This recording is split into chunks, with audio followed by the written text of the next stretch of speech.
Bismillahirrahmanirrahim. Assalamualaikum warahmatullahi wabarakatuh.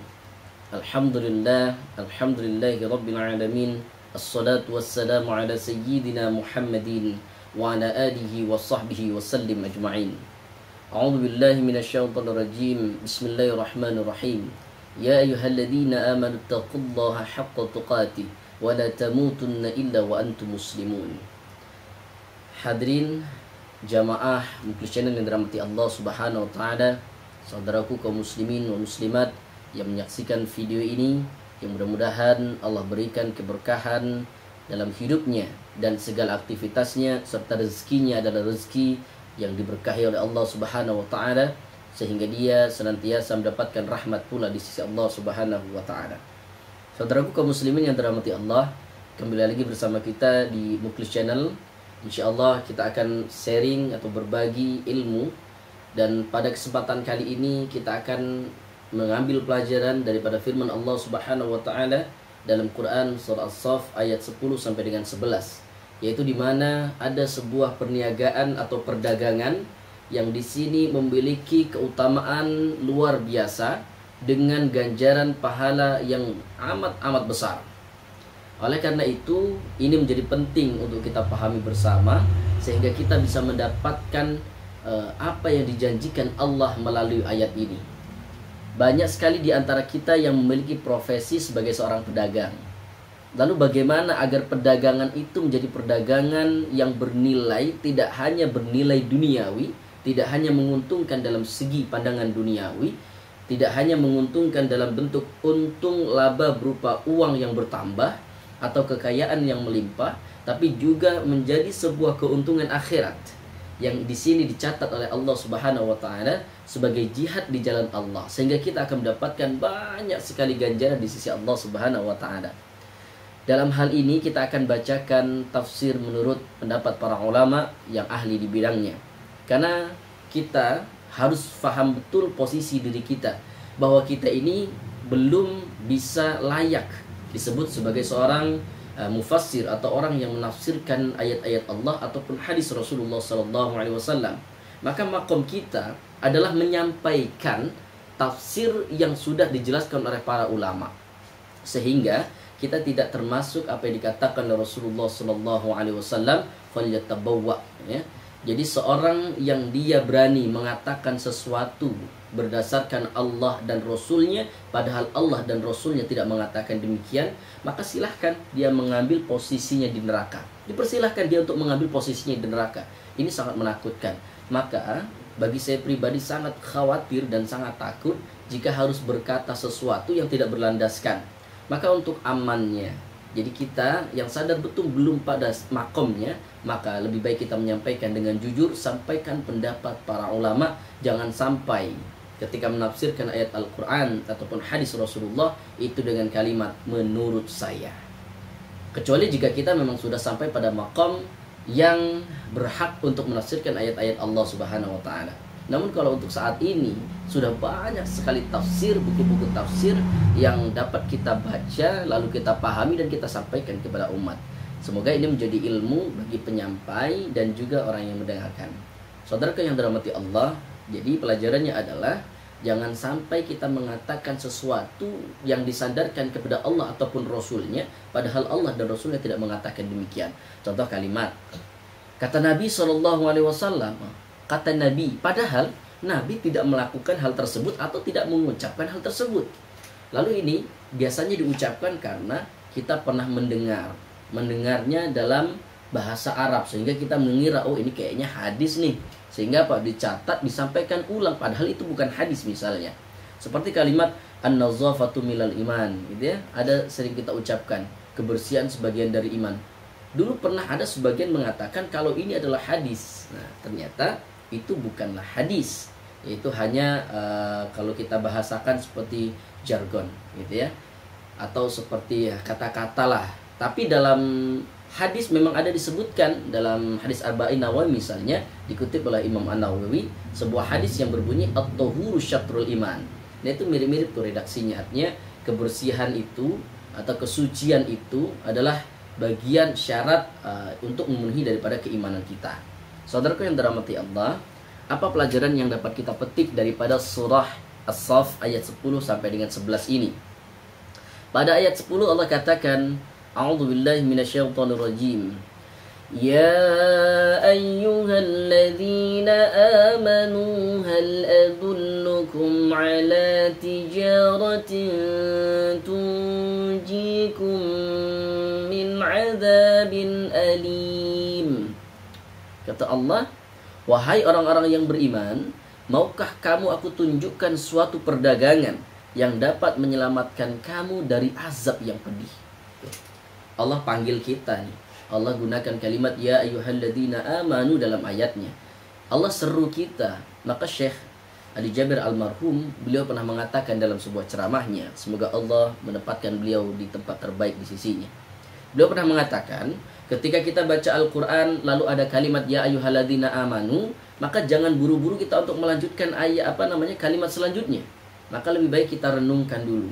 Ini kita termasuk nggak nih orang yang dipanggil oleh Allah, yang disuruh oleh Allah dalam kalimat ya ayyuhalladzina amanu? Kalau kita merasa kita terpanggil, hati kita ada iman kepada Allah Subhanahu wa taala, coba direnungi, kira-kira Allah pengen kasih kita tugas, atau Allah pengen kasih tahu sebuah larangan, atau mungkin Allah pengen kasih kabar gembira untuk kita. Ya. Jadi kita renungi betul, masuk nggak sih saya seruan Allah ini ya ayyuhalladzina amanu?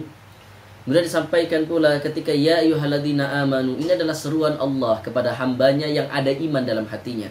Entah itu iman sedikit ataupun banyak. Entah itu orang beriman dari orang yang tua ataupun muda, dari yang masih kecil ataupun yang besar, laki-laki ataupun perempuan. Kalau ada hati dalam iman, ada iman dalam hatinya, maka dia termasuk orang yang dipanggil, disuruh oleh Allah dalam ayat ini. Ya ayyuhalladzina amanu. Kita harus merasa terpanggil. Kenapa? Dalam ayat ini Allah Subhanahu wa taala pengen kasih sebuah informasi penting untuk kita, kabar gembira untuk kita semuanya. Hal adullukum ala tijaratin tunjikum min adzabin alim. Allah hendak sampaikan kepada kita, yaitu maukah kamu aku tunjukkan at-tijarah, ya, tijarah. Menurut Profesor Dr. Quraish Shihab dalam tafsir Al-Misbah, beliau menyebutkan bahwa mana at-tijarah atau tijaratin di sini adalah amal saleh. Banyak sekali ayat-ayat Al-Quran yang menunjukkan kalimat tijarah. Kenapa? Ini tijarah kalau secara bahasa perniagaan atau perdagangan, artinya sesuatu yang menguntungkan. Biasanya hati manusia itu, ya, dia akan suka atau senang dengan sesuatu yang dia membawa keuntungan untuk dirinya. Maka Allah tarik minat orang-orang yang beriman ini dengan sebuah kalimat tijaratin tunjikum min adzabin alim. Yang perdagangan ini bukan hanya perdagangan biasa yang untungnya hanya untung duniawi, enggak, tapi ini untungnya adalah untung bahkan sampai di akhiratnya Allah, yaitu kita dihindarkan daripada api nerakanya Allah Subhanahu wa taala. Apa sih kira-kira perniagaan yang Allah maksudkan ini, gitu ya? Amal soleh yang Allah maksudkan itu apa? Kok bisa amal ini bisa menjauhkan kita, menghindarkan kita daripada nerakanya Allah Subhanahu wa taala? Maka pada ayat 11-nya Allah katakan, tu'minuna billahi wa rasulih وَتُجَاهِدُونَ فِي سَبِيلِ اللَّهِ بِأَمْوَالِكُمْ وَأَنفُسِكُمْ ذَلِكُمْ خَيْرٌ لَكُمْ إِن كُنتُمْ تَعْلَمُونَ. Jadi yang Allah maksudkan adalah tu'minuna billahi wa rasulih. Yang pertama, kita beriman kepada Allah dan Rasulnya itu dengan iman yang betul-betul totalitas kepada Allah dan Rasulnya. Bukan iman yang bisa dinego, bukan iman yang bisa tergoda dengan duniawi, bukan iman yang bisa tergoda dengan alpa, bukan iman yang bisa tergoda dengan villa, bukan iman yang bisa digoda dengan nominal di rekening, bukan.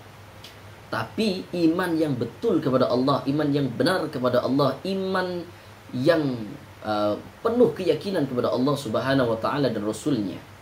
Sehingga seseorang yang ketika dia sudah beriman dengan baik kepada Allah dan Rasulnya, akan dia buktikan dengan amal-amal saleh.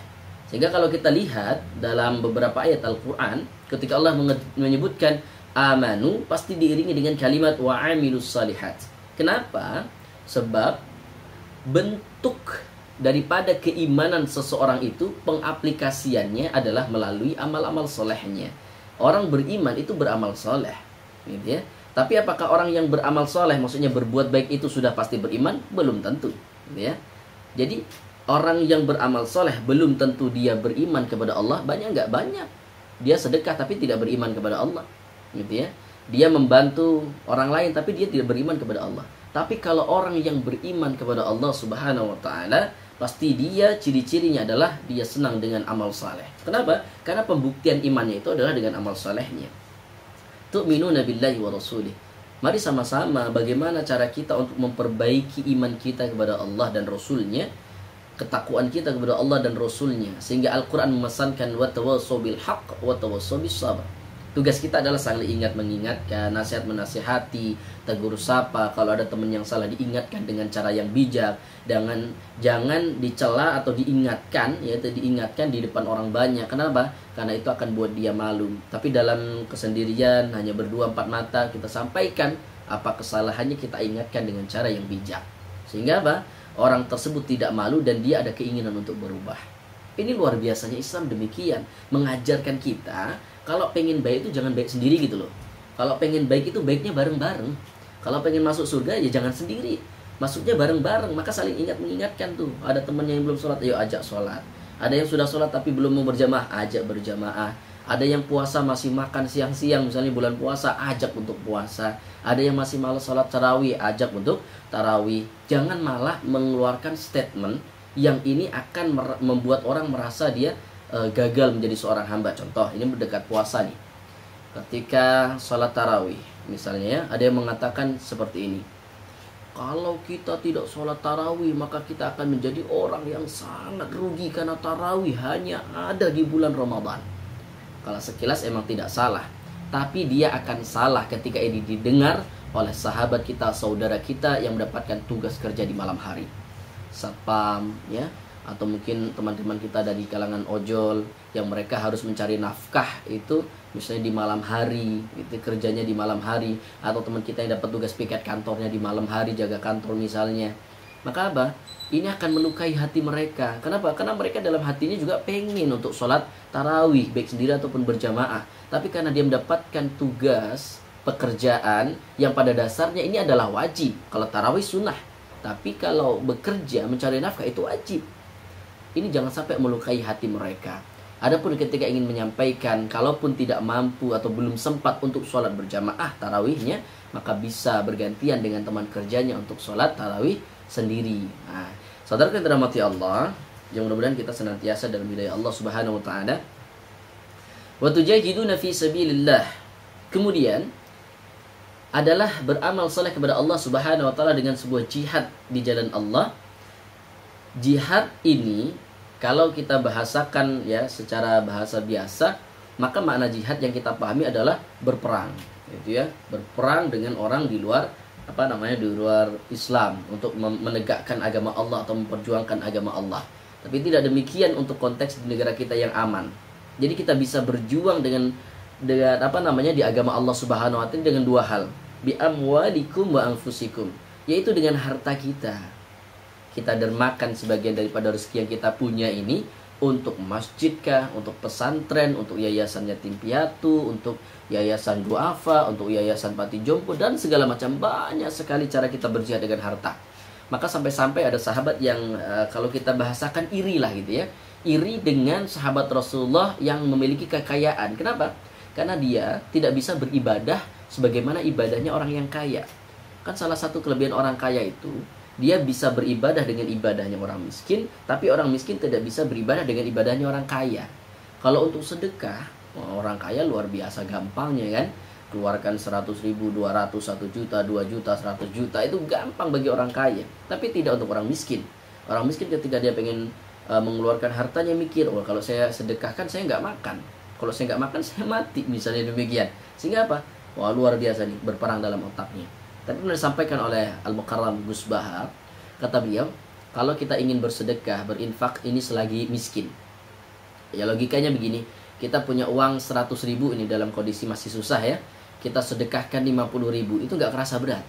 Kenapa? 50 ribu, kita masih punya 50 ribu lagi. Tapi kalau kita sudah kaya raya, sama nih 50%, uangnya 1 miliar misalnya. Maka 50% adalah 500 juta. Berat itu pasti ya. Mengeluarkan 500 juta itu bukan enteng. Hati itu harus benar-benar legowo kan gitu. Apa? Ketika kita masih miskin, ini peluang untuk sedekah itu malah lebih terbuka lebar. Ya, mengeluarkan punya uang 10.000, sedekahkan cuma 5.000, enteng. Tapi tadi sama-sama nih nominalnya 50%, tapi dari 1 miliar yang 500 juta itu berat. Nah ini, saudara kan dirahmati Allah, kalau kita memiliki kelebihan harta, maka kita tolong agama Allah, kita jihad di jalan Allah ini dengan harta yang kita miliki. Dalam berdagang, jangan hanya mengambil keuntungan dunia, tapi juga ambillah keuntungan akhirat. Misalnya kita jual berapa, lalu dikasih orang gratisnya berapa. Kemudian misal ada orang beli ini padahal harganya 5.000, cuman dia punya uang 4.000 saat itu misalnya, ya sudah, orang itu kita kasih harga dengan 4.000. Jangan orientasi kita adalah untung duniawi saja, sehingga apa? Tidak ada catatan akhirat yang kita punya. Jadi keuntungan kita hanya keuntungan sebatas duniawi saja. Ini jangan sampai rugi sekali. Bahkan ya, Rasulullah SAW itu berdagang, tapi lihatlah bagaimana berdagangnya Rasulullah. Beliau sangat jujur. Modal berapa beliau keluarkan, keuntungan berapa yang beliau ingin capai, kemudian mana barang yang bagus, mana barang yang kurang bagus, beliau jelaskan. Ini salah satu contoh luar biasa daripada manusia mulia, yaitu Rasulullah SAW. Wa anfusikum, dan juga kita harus berkorban, berjuang di agama Allah ini dengan diri kita. Kalau mungkin di negara yang konflik ya, atau yang berperang dengan kaum kafir misalnya, maka dia akan berjuang dengan diri mereka, mengorbankan nyawa mereka, berperang dengan fisik, memukul ya, membunuh dan segala macam. Tapi di negara kita yang aman, khususnya bagi teman-teman yang diamanahkan Allah ilmu, maka berjuanglah dengan ilmu itu. Keluarkan tenaga kita, ikhlaskan tenaga kita. Jangan sampai setiap kita mengisi pengajian itu orientasinya, maaf betul, ada orientasi untuk mendapatkan uang dan segala macam.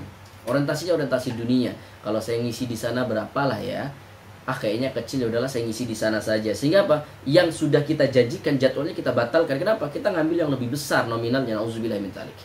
Mudah-mudahan ini tidak terjadi kepada kita. Ya, mungkin ada, tapi semoga itu tidak ada di antara kita.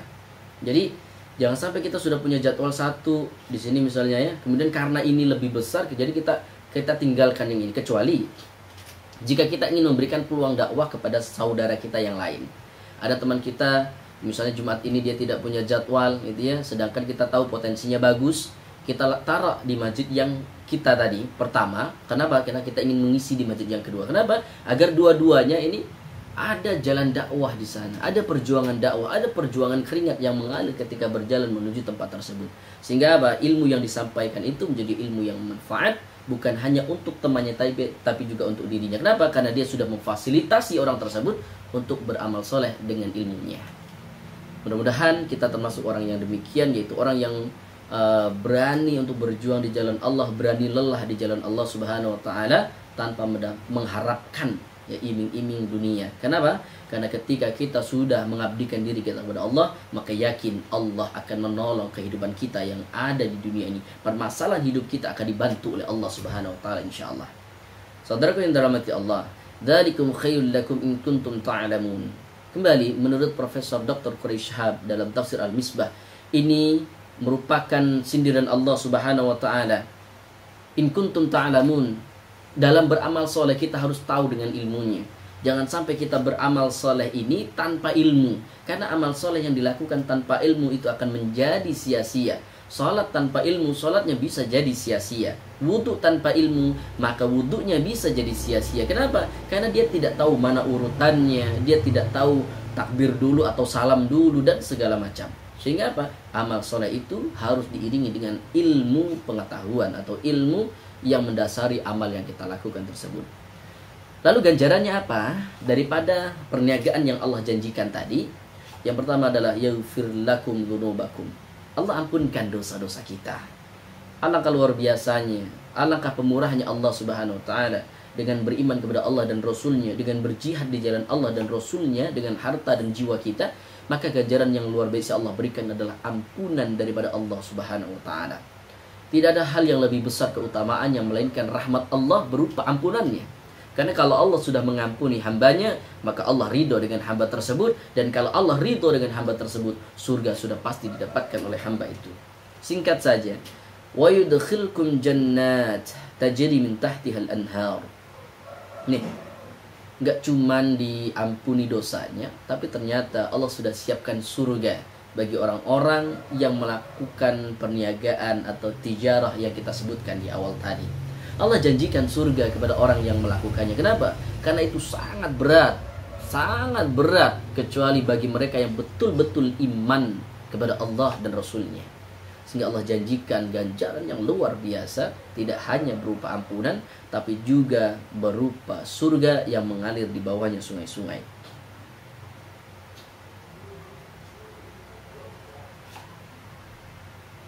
Wa masakin tayyibatan fi jannati 'adn, dan enggak tanggung-tanggung. Enggak tanggung-tanggung. Senyum-senyum saya pengen menyampaikan ini. Kenapa? Karena ini kabar gembira yang luar biasa. Enggak tanggung-tanggung. Allah akan memberikan Jannatul 'Adn, surga Aden, kepada orang yang melakukan amal-amal tersebut atau tijarah tersebut. Luar biasa kasih sayang Allah kepada hamba-hambanya. Dzalikal fawzul 'azim. Dan tentu ketika kita sudah mendapatkan surganya Allah, rahmatnya Allah Subhanahu wa taala, ini adalah kemenangan yang besar. Ini adalah keuntungan yang besar. Ini adalah keberhasilan yang luar biasa yang bisa kita capai. Kenapa? Sebab surga adalah tempat yang kekal dengan berbagai kenikmatan yang sudah Allah sediakan bagi mereka yang beriman kepada Allah dan berjihad di jalan Allah dengan harta dan jiwa mereka. Saudaraku yang dirahmati Allah, ternyata nggak cukup sampai di situ. Ya, nggak cukup Allah ampuni, nggak cukup Allah berikan surga Aden, nggak cukup di situ. Ternyata Allah masih pengen kasih hadiah lagi. Tuh, gimana kita nggak untung ya? Nggak ada rugi kalau kita berniaga dengan Allah ini ternyata. Nggak ada ruginya. Bahkan Allah kasih lagi. Wa ukhra tuhibbunaha. Ada sesuatu yang pasti kita suka dan kita pasti suka nih. Nasrun minallahi wa fathun qarib. Allah akan sediakan kepada kita pertolongan dan kemenangan yang dekat. Kesuksesan, keberhasilan fid dunya wal akhirah wa basyiril mu'minin. Dan ini adalah berita Allah kepada orang-orang yang beriman. Semoga kita mendapatkan pelajaran daripada ayat ini untuk saya pribadi dan kita semuanya. Hadanallahu iyyakum ajma'in. Wassalamualaikum warahmatullahi wabarakatuh.